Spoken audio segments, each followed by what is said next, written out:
Salve, salve, galerinha! Sejam bem-vindos mais uma vez ao canal Nerd Cia, tá bom?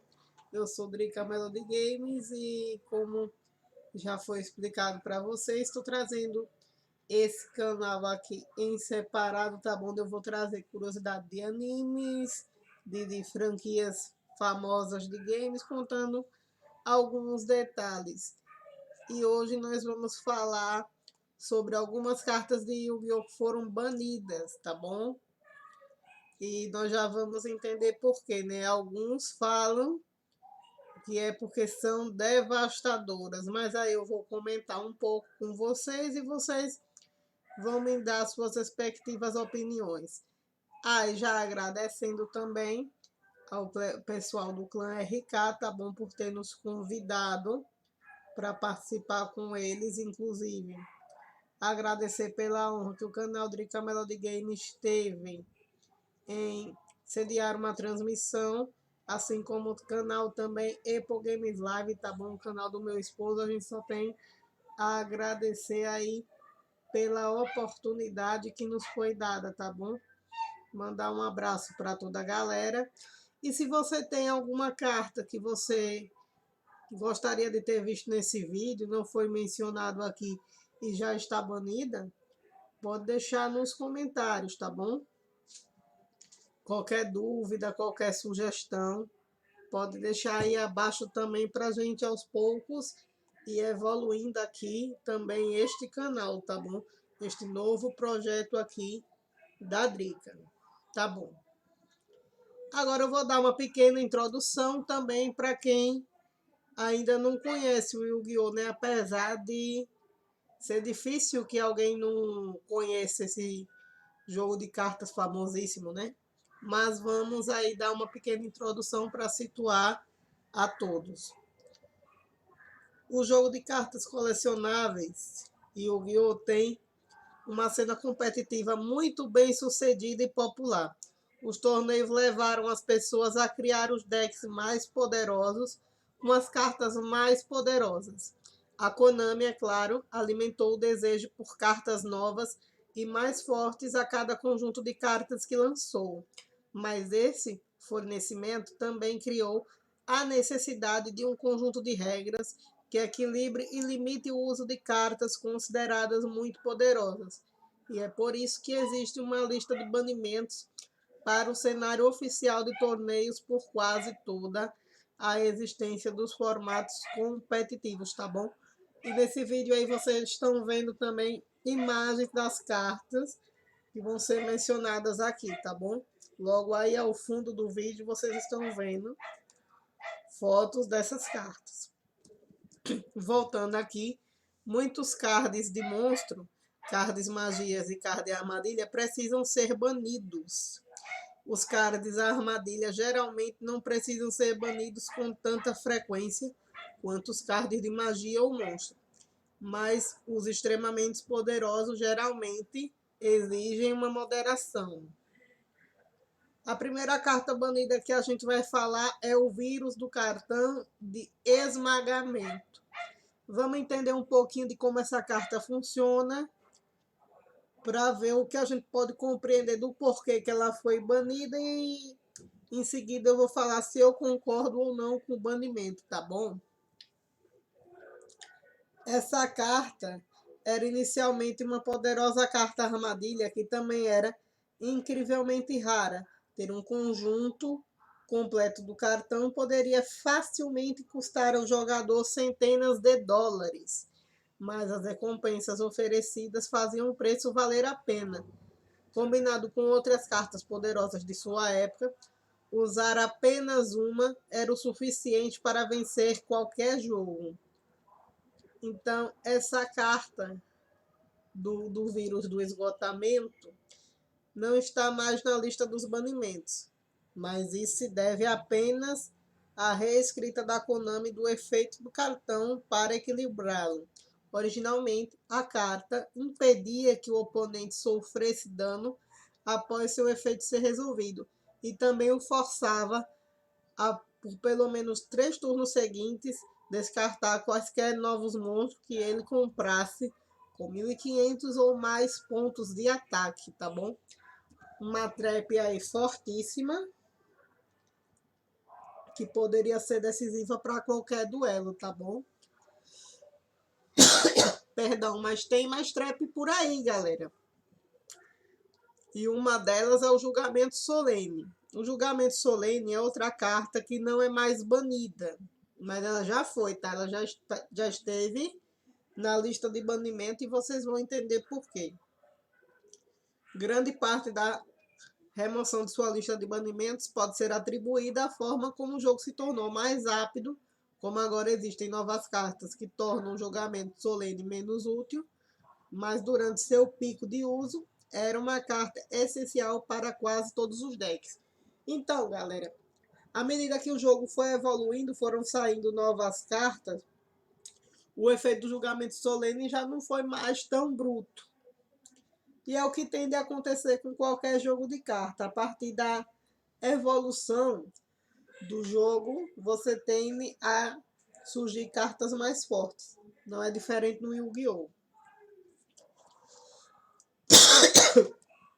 Em um formato que a jogabilidade é lenta e o controle do campo é crítico, o Julgamento Solene oferece uma chance única de contra-atacar qualquer tentativa que o oponente possa fazer para obter vantagem. O custo para ativá-lo pode parecer alto no começo, mas quando usado no momento certo, a carta pode garantir vitória.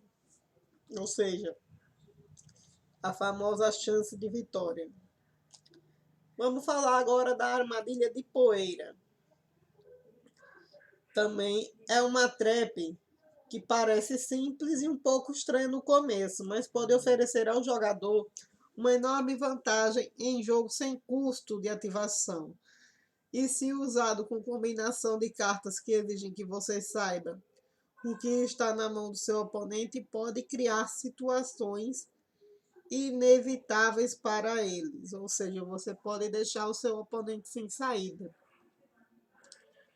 Então tá aí uma razão dela estar aqui nessa lista. A carta permite que um jogador reduza a contagem de cartas do oponente em 1 e também permite que eles vejam todas as cartas que o oponente poderia estar planejando usar, arruinando qualquer esperança de lançar uma estratégia surpresa.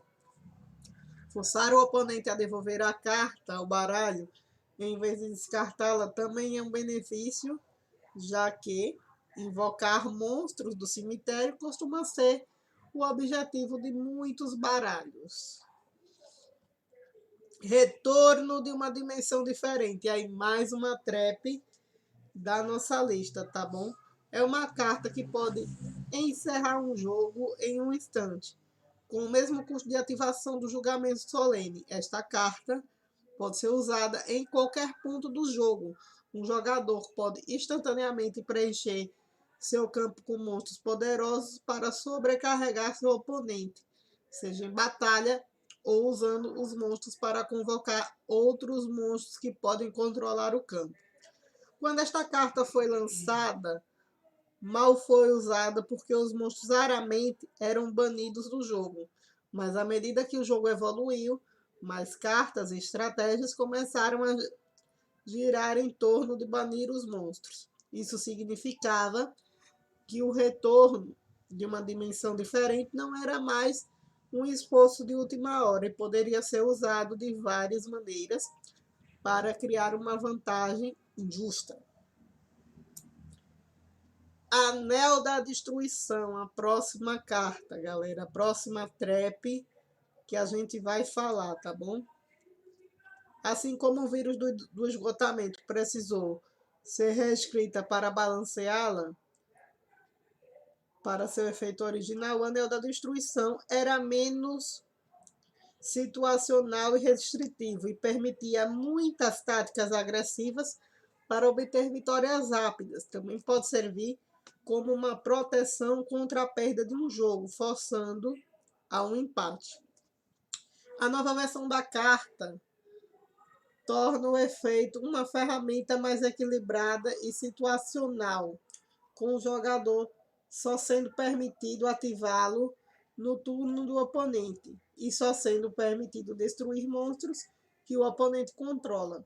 O anel da destruição agora serve como ferramenta surpresa para interromper a estratégia do oponente, enquanto também inflige dano de efeito. Um dano pequeno, mas que atrapalha, né? Também essa carta vem com a possibilidade de fazer uma quebra de combo. Tá bom, galera? Muito usada nesse sentido aí, tá bom? Para brecar determinados combos, construções de Synchron, Exceed. Agora nós vamos falar da Ordem Imperial. Ela está limitada a uma cópia por deck agora, mas a Ordem Imperial foi banida por um longo período de tempo. É uma carta que pode, pelo escasso custo de 700 pontos de vida por turno, torna uma grande parte do baralho do oponente inútil. Cartas de feitiço são essenciais para quase todos os decks. Então a chance de deixar uma carta em campo para bloquear a ativação de todas as cartas de feitiço é um recurso valioso, tá bom? Um recurso muito valioso para você ter na sua mão, mesmo que ainda ela saindo do banimento, para estar limitada a uma cópia. É muito vantajoso estar aí usando. A principal razão pela qual a Ordem Imperial não é mais banida é que ela está simplesmente desatualizada, comparado com quando a carta foi lançada pela primeira vez. Agora existem muitos métodos, opções para destruir cartas problemáticas. Ainda é forte o suficiente para tornar necessário restringir o uso, mas muitas outras cartas precisam ser banidas antes que a Ordem Imperial possa voltar a ser proibida algum dia, né? Vamos esperar aí as próximas banlists para a gente saber se algum dia ela vai ser banida novamente ou não. Eu acredito que não. Vamos agora falar da Opressão Real. É uma carta que precisava ser banida para as mais novas cartas e estratégias de Yu-Gi-Oh! Poderem funcionar, né? Poderem chegar, poder os jogadores pensarem em novas maneiras de se jogar, tá bom?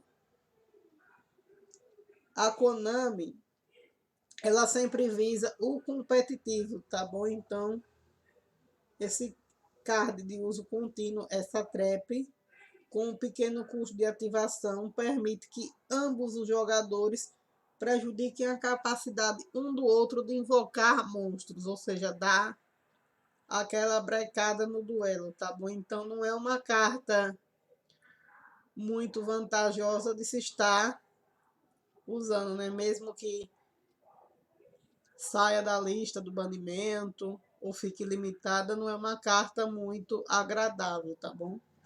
Esta carta era um item básico em muitos decks orientados a controle e anti-meta, tá bom?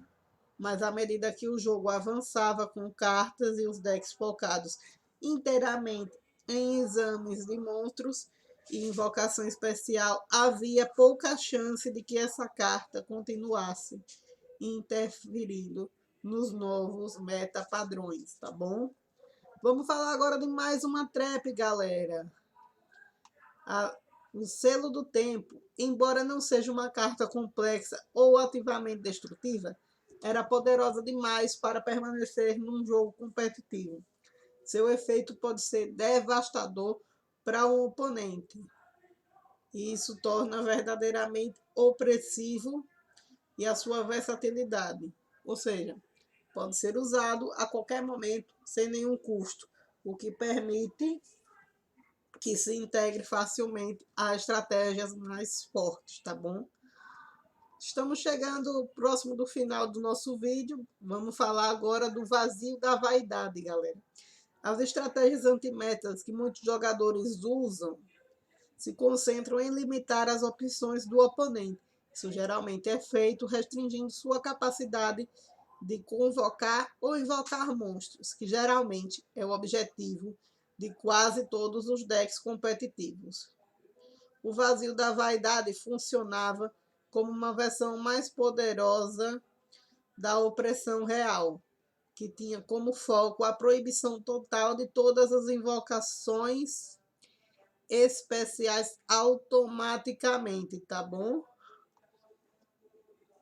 A desvantagem dessa carta é que ela é destruída instantaneamente sempre que outra carta é enviada ao baralho do campo para o cemitério, tá bom? Isso significa que os decks que querem controlar agressivamente o oponente não podem fazer muito uso dele. Seu melhor uso foi com decks que queriam desacelerar a jogabilidade, ou seja, quebrar o ritmo do combo do oponente, tá bom? E vamos falar da nossa última trap hoje, que é a troca de espírito. Era outra carta que precisava ser restrita e reescrita para que voltasse a ver o jogo competitivo novamente. Originalmente, a troca de espírito não exigia que o oponente tivesse um número específico de cards em seu cemitério. Isso significava que os decks poderiam ser construídos em torno da estratégia de jogar, tá bom? Jogar rapidamente para deixar o oponente com um deck vazio, ou seja, dar o famoso deck-out. A nova versão do efeito, então, exige que ambos os jogadores tenham pelo menos 15 cards em seus cemitérios. Isso torna a troca de espírito muito mais equilibrada e limitando severamente qualquer vantagem de qualquer baralho que possa reivindicar ou usar a carta, tá bom? Se vocês têm também, além das traps que foram mostradas aqui, magias que vocês acham que a gente deve fazer um top aqui para a gente comentar do porquê já esteve em banimento, do porquê saiu, porquê voltou, deixe nos comentários também, tá bom? A participação de vocês é muito importante para nós, tanto aqui no Nerdicia, quanto no canal Drica Melody Games, Apple Games Live e Apple Games BR, tá bom? Um grande abraço mais uma vez aí a galera do clã RK, tá bom? Tamo junto, forte abraço e fui!